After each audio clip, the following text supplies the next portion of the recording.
merepotkan syekh kita atau guru kita, dibukakan dulu tutupnya, atau jangan sampai masih baru dan belum dibuka, itu yang kecil, itu bagian kecilnya. Nah ini malah justru beliau membukakan begini, tangannya penuh tinta. Nah ini justru kita malah menzalimi syekh kita. Na'udzubillah min dzalik. Kemudian paragraf ketiga setelahnya, jika memberi syekh sajadah untuk sholat, hendaknya membukanya terlebih dahulu. Termasuk sopan santun adalah membentangkan sajadah pada saat syekh hendak sholat. Jika dia membentangkannya, dia menekuk bagian belakang ujungnya yang kiri, seperti kebiasaan orang-orang sufi. Jika ia dalam keadaan tertekuk, dia mengarahkan ke ujungnya bagian kiri orang yang sholat. Jika pada sajadah ada gambar mihrab, hendaknya mengarahkannya ke arah kiblat jika memungkinkan. Taib, ini bahkan saat sholat pun sajadahnya digelarkan, sajadah syekhnya digelarkan. Tapi alhamdulillah di Masjid Muhammad Al-Fatih insya Allah tidak perlu sajadah, jadi nggak perlu digelarkan juga, sudah sebagaimana mesti, sudah siap langsung digunakan untuk sholat. Jadi tidak perlu menggelarkan sajadah untuk syekh kita. Tapi kalau perlu, mungkin lantainya keramik atau belum ada sajadahnya, belum ada karpetnya, maka perlu dibantu syekhnya untuk digelarkan sajadahnya. Kemudian tidak duduk di atas sajadah di hadapan syekh, tidak sholat di atasnya jika tempatnya suci. Nah ini kalau beliau adalah syekh kita, kemudian kita tahu tempatnya beliau di mana kalau beliau sholat, maka kita tidak boleh sholat di situ atau tidak duduk di situ. Karena apa? Ihtiram, untuk menghargai, untuk menghormati syekh kita di mana tempat beliau sholat. Jadi kalau beliau di situ, biasanya sholat di situ, hendaknya kita tidak duduk-duduk di situ, tidak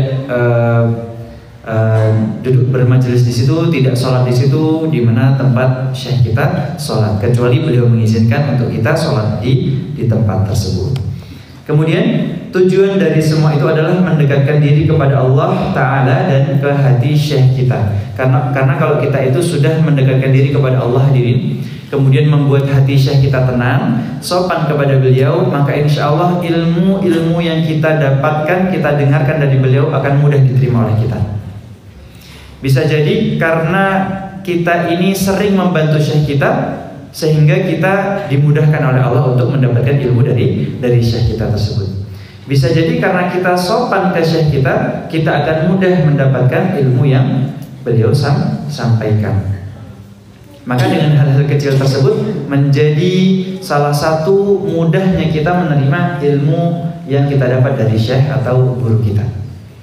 Kalau kita ngerasa saya udah belajar, saya udah sering, nggak pernah libur kajian, saya bahkan duduknya di depan, saya bahkan rekam dan saya putar lagi rekaman tersebut di rumah, tapi kenapa saya nggak paham ya tentang apa yang beliau sampaikan? Nah, bisa jadi adab-adab kepada syekh kita yang belum kita tunaikan, itu yang membuat kita terhambat untuk mendapatkan ilmu yang bermanfaat dari syekh kita tersebut. Apalagi jangan sampai kita mengolok-olok atau menzalimi syekh kita sehingga itu menjadi penghalang ilmu-ilmu yang beliau sampaikan tersampaikan kepada kita. Na'udzubillah min dzalik. Kemudian ada yang berkata, arba'atun la ya'nafus syarif minhunna, 4 perkara yang orang mulia tidak dapat menolak melakukannya sekalipun wa in kana amiran, sekalipun ia seorang pemimpin, qiyamuhu min majlisihi, bangkit dari tempat duduknya, li abihi, karena bapaknya, wa khidmatuhu li alimin yata'allamu minhu, berkhidmat kepada ulama yang dia belajar darinya, wassu'alu amma la ya'lam, dan bertanya tentang apa yang tidak dia ketahui, wa khidmatuhu lidhaif, dan melayani tamu. Jadi ada 4 perkara mulia yang tidak menolak melakukannya sekalipun dia seorang pemimpin. Jadi ada 4 hal yang harus kita lakukan agar kita mendapatkan kemuliaan tersebut. Yang pertama adalah khidmat kepada ulama yang dia belajar darinya. Ini adalah sebuah perbuatan yang mulia, seperti Anas bin Malik tadi. Kemudian seperti seorang asisten yang membantu syekhnya, menjadi asisten seorang ulama. Ini termasuk dari perbuatan yang mulia. Kemudian berkhidmat kepada ayahnya. Ini bertanya kepada apa yang tidak ia ketahui, juga termasuk dari hal yang mulia. Jadi kalau betul-betul tidak tahu, maka hendaknya kita bertanya. Ya Syekh, afwan, tadi saya belum jelas di bab ini, mohon dijelaskan kembali. Fala ba'sa bihi, maka ini termasuk dari hal yang mulia. Kemudian ketika ayahnya datang, ayahnya hadir, ia berdiri untuk menghormati, untuk menghargai beliau. Jadi salah satu adab yang perlu kita biasakan adalah ketika kita sedang duduk di dalam rumah kita, kemudian ada tamu, kemudian ada seseorang yang datang ke dalam rumah kita, hendaknya kita berdiri, begitu. Jadi ada orang yang datang, tamu masuk ke dalam tempat kita, kemudian kita sedang duduk, hendaknya kita berdiri untuk menghormatinya. Kemudian kalau ada orang yang sedang duduk dan kita berdiri untuk menghormatinya, apakah diperbolehkan diri? Kalau ada orang yang sudah duduk, orang ini sudah duduk, posisinya duduk, dan kita datang, kita berdiri, kita dari duduk berdiri untuk menghormati, apakah boleh? Ada orang sedang duduk, kita juga sedang duduk, kemudian beliau berdiri untuk menghormati kita, boleh atau tidak? Tidak boleh. Jadi tidak boleh berdiri untuk menghormati orang yang sedang duduk, nggak sopan justru. Yang tadi, yang nggak sopan tadi, kalau ada orang datang, kita lagi duduk, kita nggak berdiri, itu nggak sopan. Ini orang sudah duduk semua, kita malah berdiri untuk hormat, itu juga nggak sopan, nggak boleh. La tarka illa lillah. Janganlah kita ruku, janganlah kita tunduk kecuali kepada Allah Subhanahu wa Ta'ala. Baik. Kemudian dan melayani tamu. Baik. Ke-13, adab berjalan bersama Syekh. Jika berjalan bersama Syekh, ketika di malam hari hendaknya di depannya, dan ketika di siang hari hendaknya di belakangnya, kecuali jika keadaan menuntut sebaliknya, seperti karena kepadatan tempat atau kondisi crowded seperti yang kita temui atau susah. Kemudian hendaknya berjalan mendahului Syekh di tempat-tempat yang belum diketahui keadaannya, seperti jalan yang berlumpur, genangan, atau titik-titik yang berbahaya, dan hendaknya berhati-hati dengan tidak mencipratkan sesuatu ke pakaian Syekhnya tersebut. Jika di tempat yang padat, hendaknya melindungi Syekh dengan tubuhnya, bisa di depan atau di belakangnya. Baik. Kalau berada di malam hari, hendaknya kita berada di depan Syekhnya. Kalau berjalan, jadi mendahului Syekh kita. Dengan apa? Dengan maksud apa? Dengan alasan apa? Agar kita bisa tahu titik-titik yang berbahaya itu di sebelah mana. Melindungi Syekhnya. Sehingga kalau ada lubang yang kecemplung, kita duluan. Iya, kita duluan. Sehingga Syekhnya tidak kecemplung. Dan itu betul hadirin. Kalau ada lumpur, yang kena kita duluan, yang kotor kita duluan, biar Syekh kita nggak kotor. Ini memang salah satu dalam memuliakan Syekh kita. Betul. Pada malam hari adabnya seperti itu. Tapi kan sekarang sudah ada lampu banyak. Sekarang jalannya udah bagus. Ya, maka kalau misalnya seperti itu, nggak harus di depannya beliau. Tapi kalau betul-betul gelap, Syekhnya belum jalan tersebut, nggak ada lampu, maka hendaknya kita mengawal di depannya. Kalau siang hari, kita di mananya? Di belakangnya. Tidak mendahului Syekhnya. Karena apa? Menghormati, menghargai Syekh kita. Seperti itu. Baik. Kemudian baik. Selanjutnya kita masuk ke halaman 118. Kemudian di paragraf yang paling atas, tidak berjalan di antara Syekh dengan orang yang Syekh berbicara dengannya, akan tetapi berada di belakang keduanya atau di depan keduanya bila keduanya sedang berbicara, tidak mendekat, tidak mendengar, dan tidak menoleh. Jika keduanya mengajaknya berbicara, hendaknya datang dari sisi yang lain tanpa menyulitkan keduanya. Hadirin dirahmati oleh Allah Subhanahu wa Ta'ala, ini saya pernah lakukan saat kami berada di Madinah.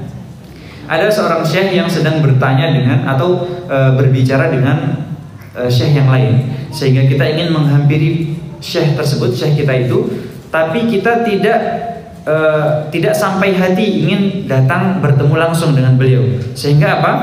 Kalau kita diajarkan di sana, hendaknya kita menunggu sampai beliau selesai berbicara dengan lawan bicaranya. Jadi beliau sedang berbicara begitu, kita pengen datang mau apa gitu, ada keperluan, kita tunggu dulu sampai beliau selesai. Kalau beliau sudah selesai, nah baru kita datangin. Seperti itu adabnya. Tapi kalau misalnya kita sedang terburu-buru atau kondisi darurat, tidak mampu, kalau misal takutnya bentar lagi syekhnya akan berangkat, maka boleh berada di sampingnya, samping beliau, dengan izin kepada beliau, ya Syekh, saya boleh ikut bergabung, saya ingin bertanya. Maka kalau diizinkan, fala ba'sa bihi, boleh. Tapi biasanya beliau kan tayyib syuaya, biasanya beliau begini. Kalau begini berarti sabar sebentar. Ini maksudnya sabar. Jadi kalau ada orang Arab yang begini tangannya, sabar. Tayyib syuaya, itu sabar maksudnya. Nah, nanti biasanya kan kayak begini, oke, kita tunggu.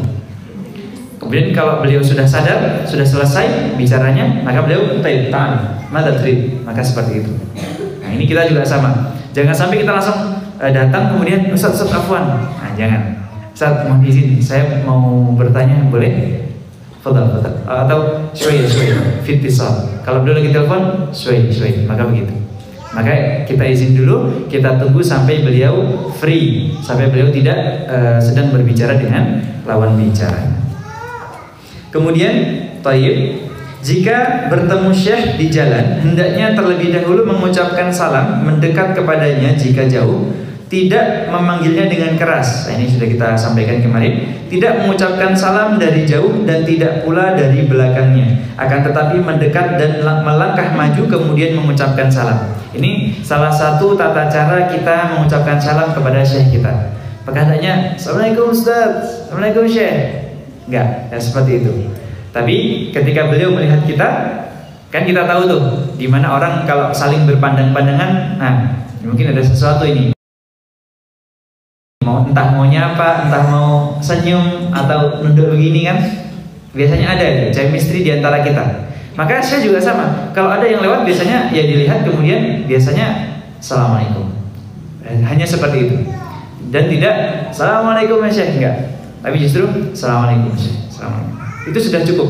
Meskipun pelan, meskipun syekhnya nggak dengar, tapi tahu beliau sedang mengucapkan salam kepada syekhnya. Maka itu caranya. Kalau sudah berhadapan-hadapan, Assalamualaikum Syekh. Cukup seperti itu. Kalau kita ingin mengucapkan salam tersebut saat berpapasan dengan syekh kita di jalan.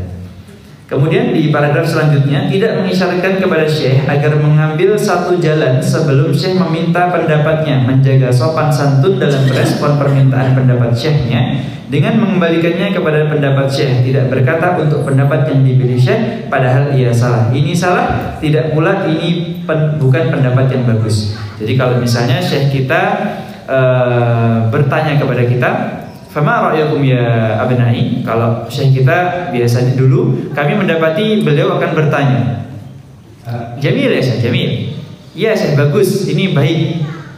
Maka kembali lagi ke pendapatnya beliau, wa kaifa antum ya syekh, maka seperti itu. Hendaknya kita menjawab dan menjalani interaksi dengan syekh kita. Kalau syekh kita bertanya, ya fulan, apa pendapat kamu tentang ini? Maka hendaknya kita menjawab, oh iya, ya syekh, ini baik, bagus, jamil. Wa ma ra'yukum an hadza ya syekh. Kita tanya balik. Kemudian terus bagi engkau gimana syekh? Tayyib. Hadza binisbati ilayya. Ayo, biasanya seperti itu. Hendaknya kita menyenangkan syekh kita dengan mengajaknya berbicara, bukan hanya sekedar dalam menuntut ilmu, tapi dalam hal ngobrol. Hendaknya kita menyenangkan syekh kita untuk berbicara, hanya sekedar berbasa-basi. Baik, kemudian alhamdulillah kita telah menyelesaikan 10-12 pasal tentang pasal yang kedua. Sekarang kita masuk ke dalam pasal yang ketiga tentang adab-adab murid dalam pelajaran, bacaan di halaqah dan apa yang dipegang padanya bersama syekh dan rekan-rekannya. Bismillah, salatu wassalamu ala rasulillah wa ala alihi wa sahbihi wa mawala, amma ba'd. Pasal ini terdiri dari 13 pembahasan. Yang pertama, memulai dengan yang paling penting. Maka pertama, hendaknya memulai dengan kitab Allah yang mulia, menghafalnya dengan baik, berusaha menguasai tafsirnya dan ilmunya. Karena Al-Quran merupakan induk dan dasar dari segala ilmu. Dan ilmu yang paling penting kemudian menghafal di setiap disiplin ilmu sebuah ringkasan yang mengumpulkan kedua sisinya dari hadis dan ilmu-ilmunya, serta dua ilmu dasar, yaitu nahwu dan sharaf. Ya, ketika kita berada di halaqah, berada di majelis untuk belajar suatu ilmu, sebuah ilmu dan sebuah kitab, maka hendaknya kita lebih dahulu. Hendaknya kita mempelajari Al-Quran terlebih dahulu sebelum kita mulai masuk ke dalam pelajaran kitab-kitab kita tersebut.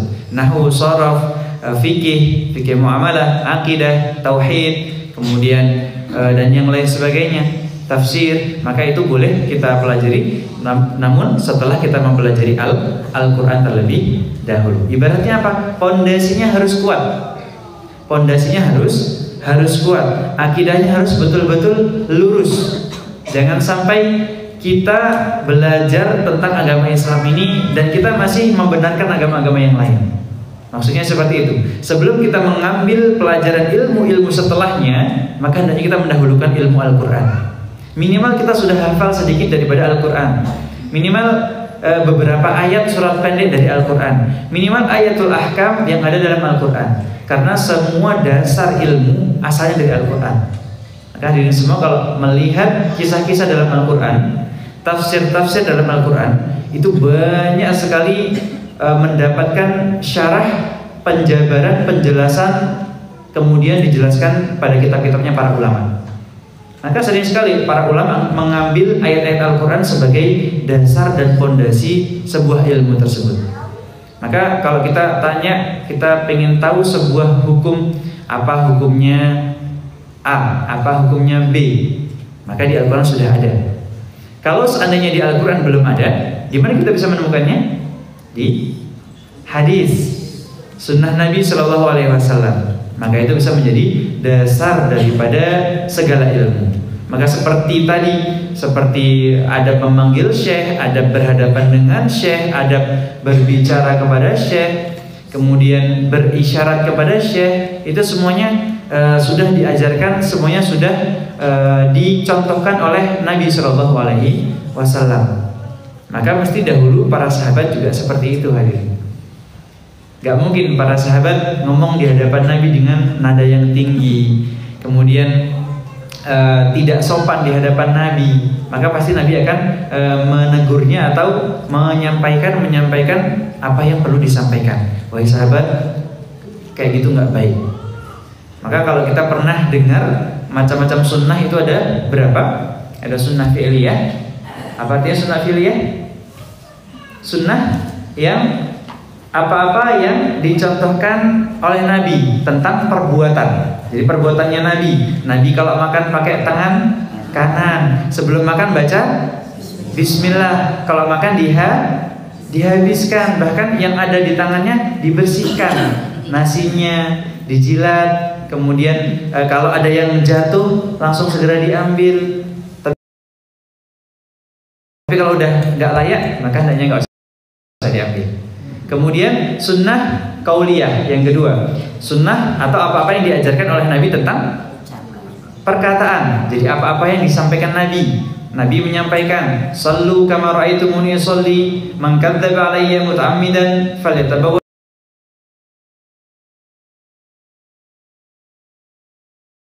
Salatlah kamu sekalian sebagaimana aku salat, dan barang siapa yang berdusta atasku, maka hendaknya ia memesan tiket di neraka. Maka itu adalah sunnah kauliyah. Kemudian ada juga sunnah takririyah, sunnah yang sudah ditetapkan oleh Nabi Shallallahu Alaihi Wasallam, di mana Nabi melihat ada seorang sahabat yang memakan kadal gurun. Apa namanya? Ada yang tahu kadal gurun istilahnya dalam bahasa Arab? Dob. Itu kadal sejenis biawak, tapi pemakan tumbuhan. Jadi kalau hadirin semua mau cek di Instagram atau di internet atau di YouTube, apa itu dob? DHABB. Ya, kemudian di search, itu bentuknya seperti kadal seperti cicak, seperti biawak, tapi pemakan tumbuhan dan besar, hadirin. besar seperti biawak begitu. Dan para sahabat dahulu memakannya. Kemudian para sahabat bertanya kepada Nabi, Nabi mau nggak biawak ini? Dob, mirip seperti biawak ini, dob. Mau nggak dob? Beliau tidak memakannya, tapi beliau mendiamkannya. Beliau mendiamkannya berarti membolehkannya. Nggak menegurnya berarti boleh, ya. Tapi itu dob, bukan biawak. Dob pemakan tumbuhan, biawak pemakan daging dan pemakan bahkan bangkai. Ya, kalau di negara kita biawak itu memakan daging dan pemakan bangkai, sedangkan dob memakan tumbuh-tumbuhan, memakan daun-daunan dan bersih. Hadirin semua kalau pengen tahu, pengen ketemu dengan dob nanti pas umroh bisa, karena dob ini di sana sekarang sudah mulai dilindungi. Jadi kalau menemukan dob dan ketahuan ada yang memakan, membudidayakan dob tanpa seizin pemerintah, maka bisa dipenjara. Hati-hati. Sekarang dob sudah dilindungi. Pengen lihat aja, udah cukup di internet aja, nggak apa. Tapi kalau misalnya pengen lihat secara langsung, pengen pegang seperti apa sih teksturnya, fala ba'sa bihi, maka boleh. Itulah yang dimakan para sahabat terdahulu. Dahulu para sahabat makan itu, dan itu halal bagi Nabi. Itu adalah sunnah takririyah. Kemudian yang terakhir sunnah hammiyah. Ada sunnah yang dimana Nabi pengen melakukannya, tapi umurnya Nabi tidak sampai pada sunnah tersebut. Yaitu apa? Ada yang tahu? Puasa apa? Asyura? Sebelum Asyura? Ayo, ada yang tahu? Ingat, puasa. Kata Nabi, seandainya umurku masih panjang di tahun depan, aku akan berpuasa puasa ini sehari sebelum Tasu'a, sehari sebelum Asyura, yaitu puasa Tasu'a. Maka dianjurkan kita nanti di bulan Muharram, sebelum berpuasa Asyura, kita puasa Tasu'a sehari sebelumnya. Kemudian besoknya puasa Asyura.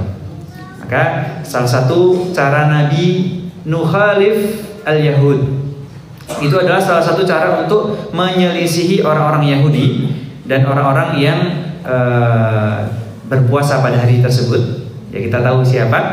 Kemudian Nabi menganjurkan berpuasa sehari sebelum puasa Asyura, puasa Tasu'a namanya.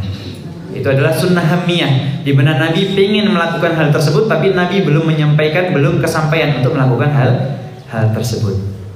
Loh, berarti itu ibadah yang ditambah-tambahkan, bukan Ustaz? Bukan.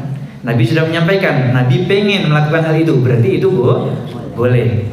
Tapi kalau qadarullah Nabi belum sampai umurnya dan Nabi tidak bertemu, tidak melakukan puasa Tasu'ah tersebut. Maka ini adalah sunnah yang keempat itu.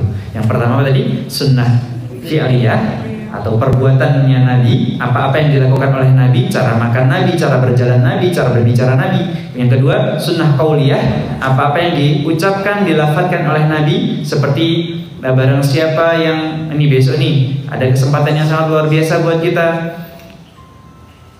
umratun fi Ramadan kahajjatin ma'i, maka umrah di bulan suci Ramadan seperti pahalanya setara dengan berhaji bersamaku, kata Nabi. Maka ini salah satu sunnah qauliyah, apa-apa yang disampaikan oleh Nabi, seperti umratun fi Ramadan kahajjatin ma'i, seperti berhaji bersamaku. Rahu muttafaqun alaih, Bukhari dan Muslim. Ini barang siapa yang berumrah pada bulan suci Ramadan, maka dia akan mendapatkan pahala haji setara dengan berhaji bersama Rasulullah Shallallahu Alaihi Wasallam. Itulah sunnah qauliyah. Yang ketiga, takririyah, yang ditetapkan, Nabi mendiamkan maka membolehkan. Nabi mengingatkan berarti enggak boleh. Enggak boleh. Dan yang terakhir sunnah hammiyah, Nabi menginginkan untuk melakukannya, tapi Nabi qadarullah tidak bisa melakukan hal tersebut. Kemudian kita lanjutkan. Taib. Namun semua itu hendaknya tidak menyibukkannya dari mengkaji Al-Quran, mempertahankan hafalannya dan menjaga wiridnya dari Al-Quran setiap hari atau beberapa hari atau setiap Jumat, sebagaimana yang telah dijelaskan. Tadi dianjurkan kita memulai belajar dengan belajar Al-Quran. Kemudian kalau kita tahu ada kitab nahwu, sharaf, kitab fikih, muamalah, fikih, ibadah, fikih akbar, tauhid, akidah, tafsir, lughah, maka hendaknya jangan sampai semua pelajaran yang telah kita ketahui tersebut mendahului Al-Qur'an yang sudah diawali oleh kita tadi. Kalau kita tahu ternyata ada kitab Tadhkiratus Sami' wal Mutakallim, maka jangan sampai kita belajar Tadhkiratus Sami' wal Mutakallim ini lebih banyak daripada kita belajar Al-Qur'an. Maka hendaknya kita menjadikan Al-Qur'an lebih banyak daripada belajar yang lain. Maka sebenarnya itu kebalik dengan sistem kurikulum pendidikan kita yang ada di negara kita ini, hadirin. Di mana 90% umum, 10% pelajaran agama. Ini kebalik. Harusnya 90% pelajaran agama, 10% pelajaran umum. Wala tansa nasibaka minad dunya wabtaghid darul akhirah. Karena Allah menyampaikan dalam Al-Quran, dan jangan lupa itu maksudnya jangan lupa ambil sedikit aja dari dunia. Wabtaghid darul akhirah, dan kejarlah akhirat yang kekal itu. Maka hendaknya kita mengedepankan Al-Quran kita, agama kita, ilmu ruhani kita, bukan hanya ilmu jasmani kita. Ilmu jasmani kita belajar gimana cara masak, gimana cara kerja, gimana cara dapat duit, cara berbisnis. Tapi justru dikedepankan bagaimana cara hati kita tenang, gimana cara kita itu bisa nyaman ibadahnya, diterima ibadahnya sama Allah, kemudian mendapatkan pahala-pahala yang berlipat ganda, gimana caranya mendapatkan ampunan Allah. Maka hendaknya seperti itu yang kita dahulukan, bukan hanya cari duit gimana caranya, kerja gimana caranya, masak gimana caranya, ngerajut gimana caranya, bukan hanya itu, bukan hanya skill-skill dunia. Bahkan justru kalau bisa dikedepankan bekal-bekal akhirat kita. Alhamdulillahirabbil alamin. Intahaina fanwasil insyaallah fi usbil muqbil insyaallah. Kita cukupkan sampai di sini. Sebelum kita akhiri, apakah ada yang ingin bertanya? Falyatafaddal alaihi mashkur.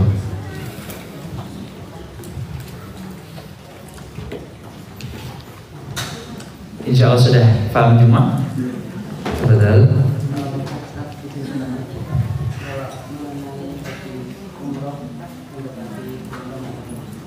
Misalkan kita posisi mau mendekati nasibnya dengan Ramadan.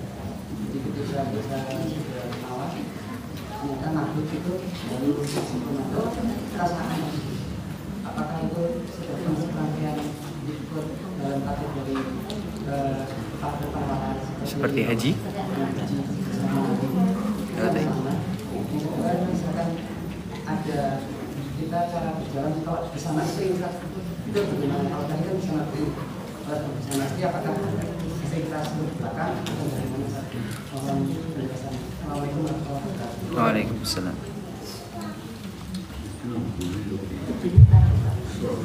Bismillahirrahmanirrahim. Wa ala alihi wa sahbihi wa ala amma ba'd.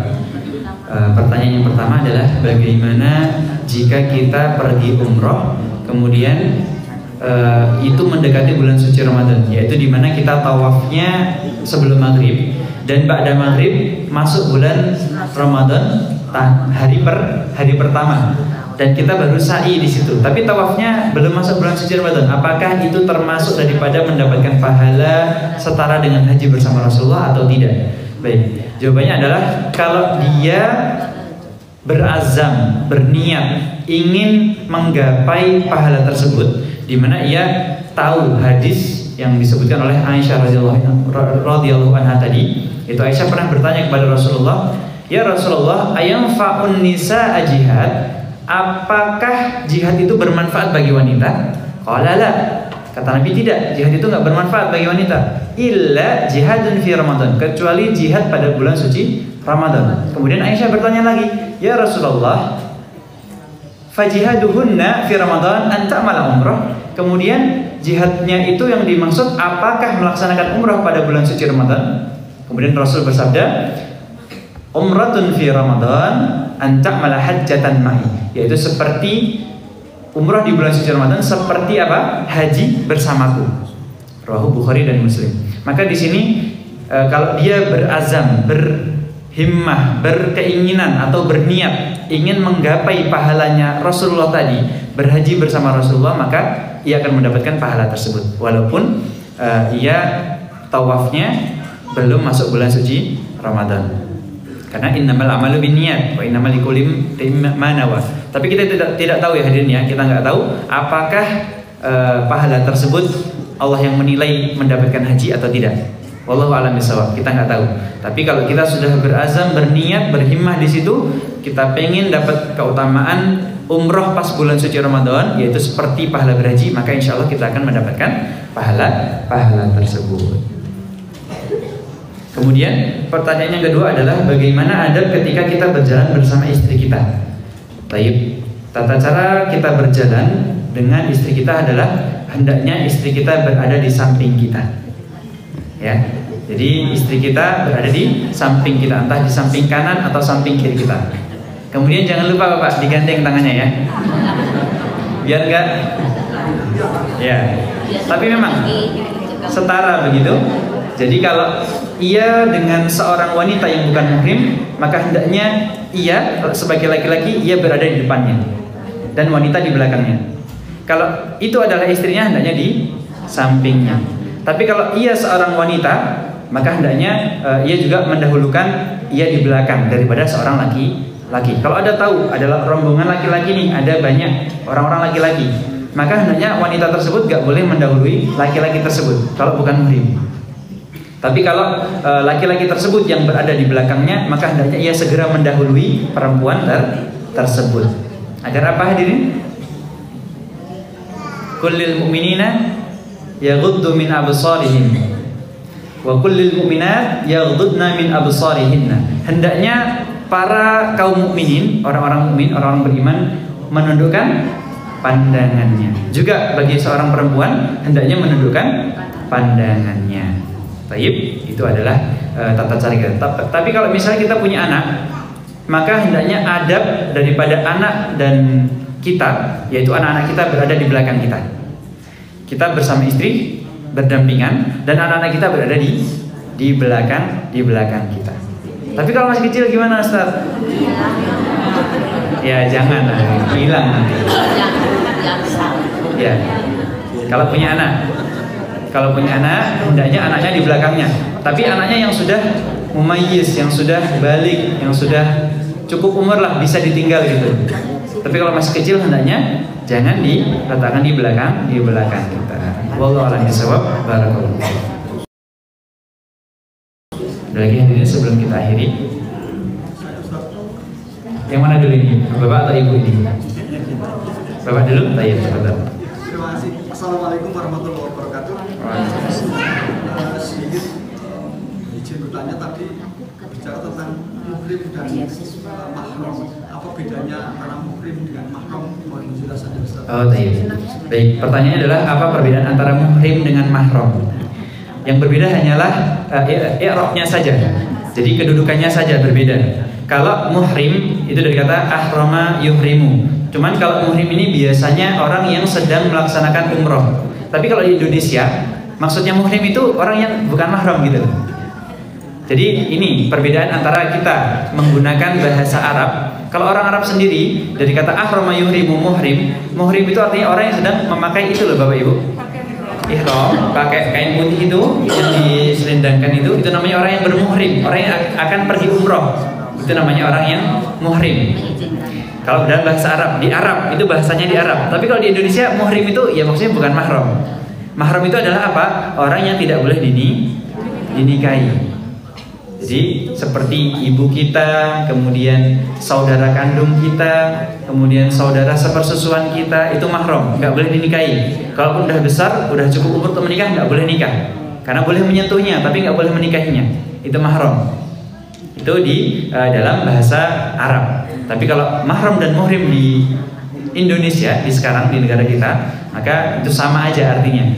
Maksudnya bukan nggak boleh nyentuh, nggak boleh berkontak, nggak boleh terlalu dekat bersosialisasi. Itu adalah muhrim dan mahram. Tapi kalau dalam bahasa Arab, dasarnya muhrim adalah orang yang sedang memakai pakaian ihram, mau pergi umroh atau pergi haji. Ya, itu adalah muhrim. Wallahu a'lam bishawab. Ada lagi? Ibu tadi, fadhal. Waalaikumsalam.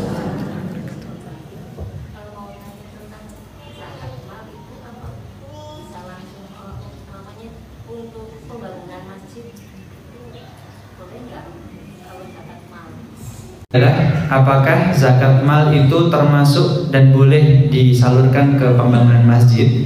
Baik, jawabannya adalah iya, boleh. Peroleh harta yang Allah titipkan kepada kita, sehingga kita dianjurkan untuk dan diperintahkan untuk mengeluarkan zakat daripada harta kita tersebut. Jadi misal nih hadirin sekalian, zakat tersebut berupa harta rikaz yang tadi kita sampaikan. Rikaz itu adalah harta karun. Kita misalkan nemu sebuah harta karun berupa emas misalnya, berupa emas 1 kilo misalnya, emas 1 kilo, itu berapa kira-kira? Banyak. Itu berapa hari ini? Berapa nilainya? Ya anggap aja lah 100 juta gitu. Maka hendaknya dikalikan 2,5% daripada apa yang harus ia keluarkan. 100 juta dikali 2,5% berapa? 25 juta? 2 juta 5. Kalau 25% hari ini. Banyak sekali gitu. Kebanyakan. Tapi itu minimal 2,5%, 2,5 juta daripada emas yang barusan kita temu tadi. Nah itu apa-apa yang kita temu tadi berupa harta karun, harta rikaz, maka hendaknya dikeluarkan 2,5%. Nah, ini boleh mau disalurkan ke masjid, mau disalurkan ke anak yatim, kemudian mau ke orang yang membutuhkan. Maka ada banyak sekali orang-orang yang wajib didahulukan untuk menerima zakat. Ada banyak. Apa aja? Ada fakir miskin, kemudian ada anak yatim, kemudian ada orang yang terlilit hutang juga ada lagi apa? Ibnu Sabil, dan banyak sekali. Maka boleh, kalau misalnya masjid ini sudah luar biasa, udahlah insya Allah nggak perlu lagi lah diragukan. Insya Allah nggak kekurangan dana gitu. Tapi kalau misalnya kita pengen mengeluarkan zakat tersebut, hendaknya kita keluarkan ke orang-orang yang lebih membutuhkan. Itu apa? Tadi orang-orang fakir, orang-orang yang miskin membutuhkan bantuan, maka itu yang lebih utama dikeluarkan zakatnya. Tapi kalau misalnya sudah di kampung, kembali semangat lagi kepada Allah Subhanahu wa taala, semakin banyak ibadahnya, semakin banyak beramal solehnya, juga senantiasa diampuni dosa-dosanya oleh Allah Subhanahu wa taala. Wa bihadza naktafi wa astaghfirukum ala kulli akhta wa lastu bi khairikum wa billahi taufiq wal hidayah. Kita akhiri dengan bacaan hamdalah bersama-sama. Alhamdulillahirabbil alamin. Kemudian kita baca doa kafaratul majelis. Subhanallahumma wa bihamdika asyhadu an la ilaha illa anta astaghfiruka wa atubu ilaik. Jazakumullahu khairan. Wassalamualaikum warahmatullahi wabarakatuh.